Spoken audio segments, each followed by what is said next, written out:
अस्सलाम वालेकुम, क्या हाल चाल। उम्मीद करते हैं कि आप खैरियत से होंगे और हमारी दुआ है कि आप हमेशा खुश रहें, हंसते और मुस्कुराते रहें और इसी तरह हमें अपना प्यार दिखाते रहें। बिल्कुल जी। मेरा नाम मोहसिन मैं है। हूं तारिक महमूद। मेरा नाम मोहम्मद यूसुफ। तो आज हम जिस वीडियो पर रिएक्ट करने जा रहे हैं, वीडियो का टाइटल है इंडियन आर्मी ने 24 घंटे में अमरीन भट्ट के हथियारों को पहुंचाया जहन्नुम। तो ये जो इंडियन आर्मी ने जो काम किया है तो बहुत काबिल तारीफ है। और वीडियो देखते हैं और अपना बयान कर देंगे। कौन ऑन करते हैं जी? 1 2 3 स्टार्ट। 24 घंटे में 48 घंटे में जो आफरीन भट्ट को जिन्होंने मारा था या जो हमारे दो भाइयों को मारा था जेएंडके पुलिस के, और बाय द वे दोनों मुसलमान थे, ये मैं आपको पहले ही बता दूं, फिर आप बोलोगे भाई आप कुछ और बोल रहे हो। तो उनका हिसाब तो हो गया, 10 टेररिस्ट मारे गए 24-48 घंटे में। आज के डेट में तो हिसाब इंस्टेंट है। आपके नेबर में बैठा हुआ है मोदी, ये देखो उसने क्या किया है। जब इंडियन स्टेट जब अपना हाथ मारता है तो बहुत मजबूती से मारता है, चाहे वो कुछ करे। सो वो एक चीज है। आप क्या समझते हैं, जब तक नरेंद्र मोदी भारत में है, पाक भारत टॉक्स क्या नहीं होगी? ये जो इस वक्त इंसानी हकूक की तंजीमें दुनिया में, यूनाइटेड नेशन से लेके इंटरनेशनल कोर्ट ऑफ जस्टिस तक, हर फोरम ये पर क्यों सो रही हैं? इस बंदे की नेटवर्थ 1989 में 2 लाख रुपए की भी नहीं होगी। आज ये मल्टी मिलियनर है, डॉलर मिलियनर। तो ये पैसा कहां से आया? आपका एक बंदा बोले कि मैं जाके तहरीक तालिबान पाकिस्तान के साथ रहा हूं और उन्होंने मुझे अवार्ड करा है और मुझे गेस्ट ऑफ ऑनर बुलाया है, आप उसको किस तरीके से देखेंगे? अगर आप आर्मी को मारोगे, आप हमारे फोर्सेस को मारोगे, हमारे सिविलियंस को मारोगे, हमारे बच्चों को मारोगे, साहब आपको तो फांसी होगी होगी। You are a terrorist. तो there is no sympathy around a terrorist. Hello friends, जय हिंद। हिंदुस्तान स्पेशल में आपका स्वागत है दोस्तों। भारतीय आर्मी ने टीवी एक्ट्रेस आमरीन भट्ट की हत्या करने वाले दोनों आतंकियों समेत 4 दहशतगर्दों को गुरुवार देर रात हुए एनकाउंटर में ढेर कर दिया। श्रीनगर में हुए इन दोनों एनकाउंटर्स में दोनों आतंकियों के खात्मे के साथ ही उनसे भारी मात्रा में हथियार बरामद हुए हैं। जम्मू कश्मीर पुलिस अब उन आतंकियों को पनाह देने वाले स्लीपर सेल की तलाश में जुट गई है। कश्मीर जोन के आईजी विजय कुमार ने बताया कि सूचना मिलने के बाद अवंतीपुरा के अगन हाजीपुरा इलाके में तलाशी अभियान शुरू किया गया। घर घर तलाशी के दौरान आतंकियों ने सुरक्षा बलों पर फायरिंग शुरू कर दी, जिसके साथ ही दोनों पक्षों में मुठभेड़ शुरू हो गई। सुरक्षा बलों ने कुछ देर बाद ही आतंकियों को जहन्नुम पहुंचा दिया। दोनों आतंकी लश्कर तौयबा से संबंध रखते थे। आपको यहां बता दें कि भारतीय आर्मी के लगातार सफल ऑपरेशन की वजह से इन दिनों आतंकी संगठनों की कमर टूट गई है और पाकिस्तान की बौखलाहट साफ तौर पर देखी जा सकती है। आप क्या समझते हैं, जब तक नरेंद्र मोदी भारत में है, पाक भारत टॉक्स क्या नहीं होगी? देखिए चीमा साहब, समझने की बात यह है कि टॉक्स की जरूरत तो हमें है ही नहीं, हम तो चल ही रहे हैं। हमारी 2014 से लेके अब तक एक स्टेटेड पोजीशन है।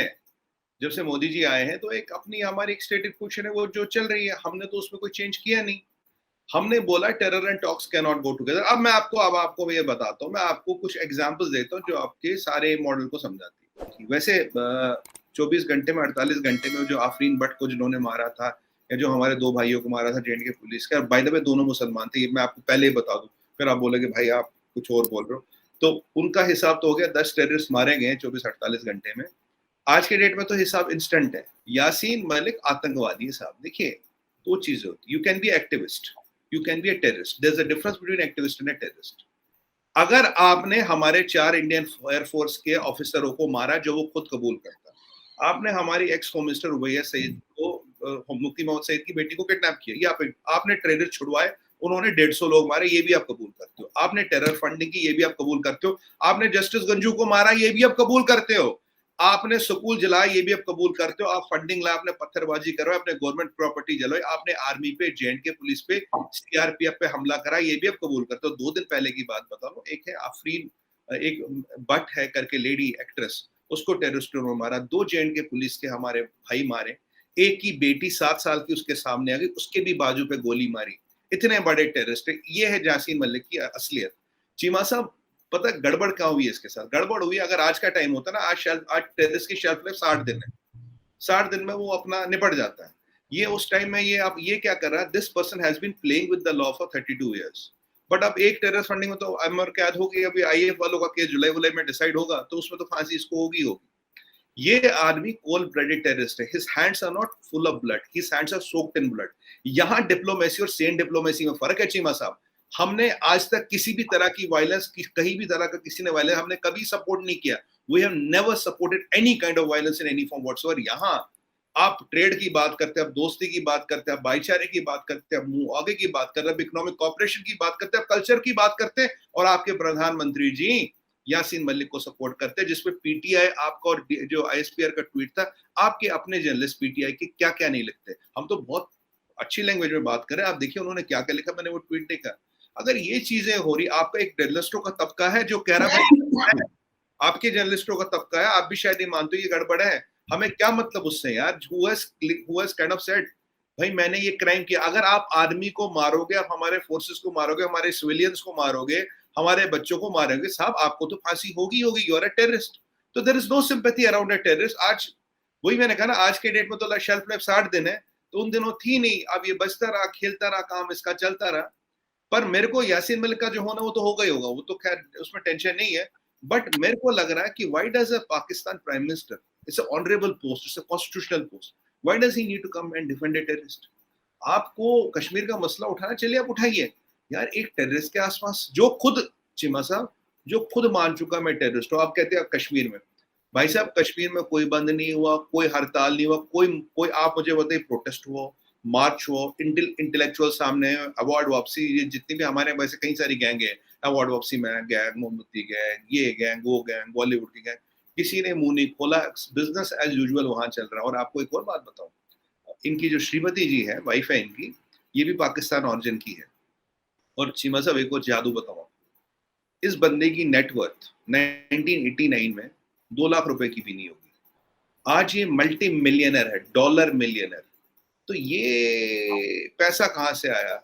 और दूसरी बात आपको बताऊं, पीछे एक बंकर में जहां ये टेररिस्ट बैठे थे, 200 करोड़ की हीरोइन, सुनिएगा, जान दीजिएगा भाई साहब, 200 करोड़ की हीरोइन, वाइग्रा, अबॉर्शन किट्स पकड़े गए.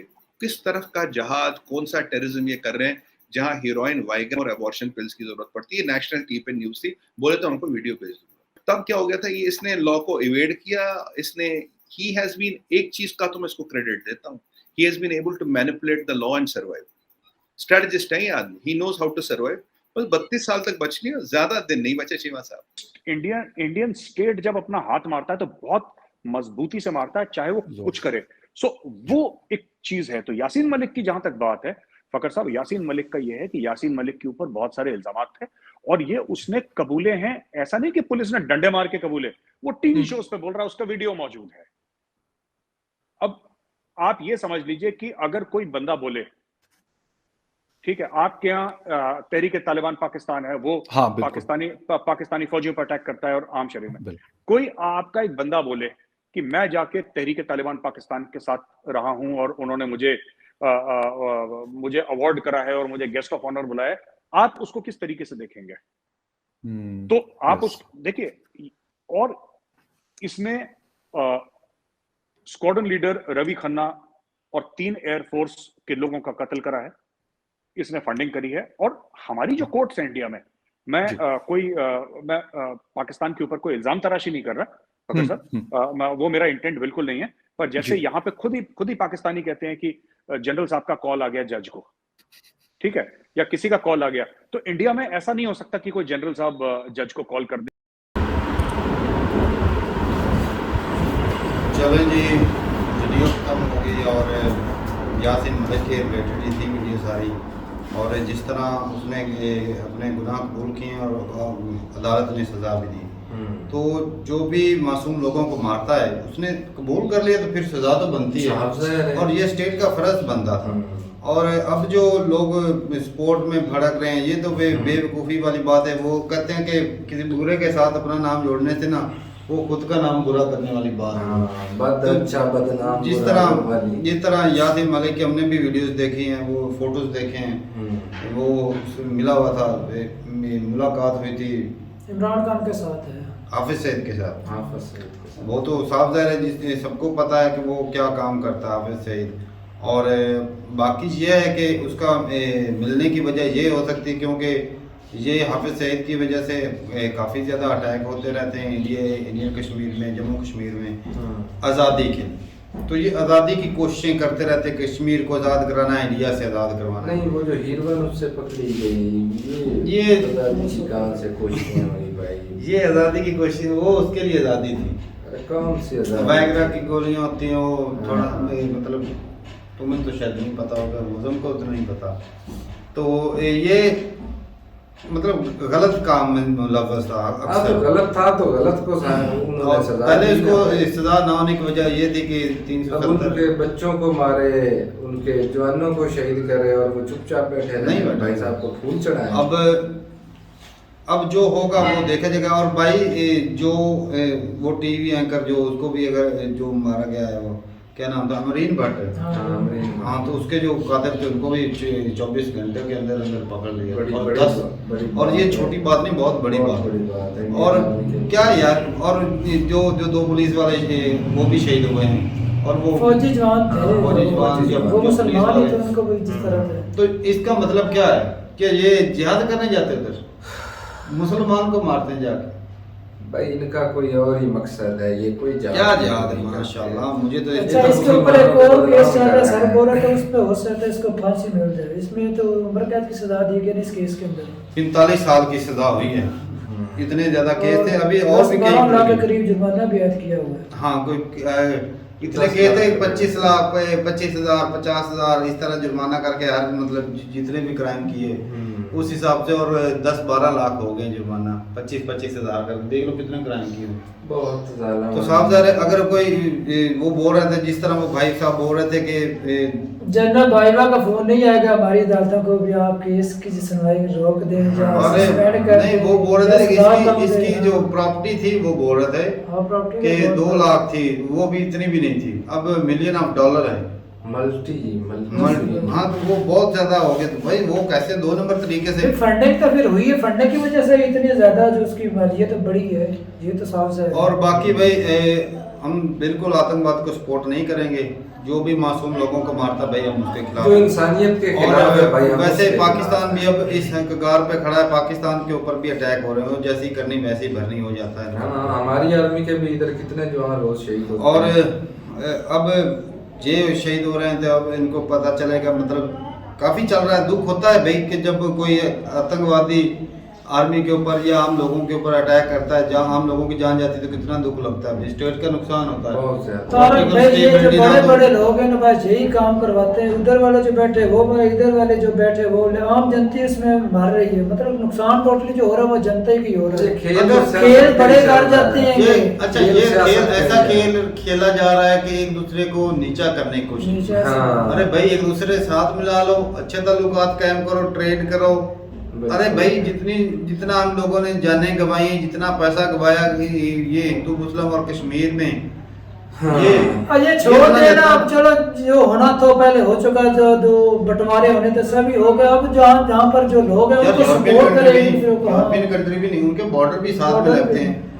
तो उन्होंने बॉर्डर रखा हुआ ही नहीं है। नहीं उन्होंने ओवरऑल जो है ना, यूरोप के पैर पर उन्होंने आर्मी सभी ने मिलाकर सभी फंडिंग करते हैं। और वो देख कितने खुशहाल है आज। हमारी जो ज्यादा लड़ाई था वो बॉर्डरों के ऊपर ही हो रही है, और वहाँ पर शेलिंग हो रही है। जो है ना कश्मीर वाला कश्मीर वाला जी मुद्दा चल रहा है। तो अपने राय जरूर। और हाँ भाई, जहाँ पर इंसाफ होता है ना, तरक्की वही कौमें करती हैं और वो कौमें जाग जाती हैं। और जहाँ पर इंसाफ ही ना, जहाँ के बड़े बड़े लीडर जो हैं वो अपनी कुर्सी बचाने के लिए पूरे कंट्री को झोंक रहे हो, अपनी इमाम के हकूक मार रहे हो, कपड़े बेच रहे हो, तो वो कैसे कंट्री सही से चल पाएगा। तो ठीक है भाई, अपनी राय जरूर बताएगा कमेंट सेक्शन में, और मिलते रहें वीडियो के साथ। तब तक के लिए इजाज़त दें। अल्लाह हाफिज़।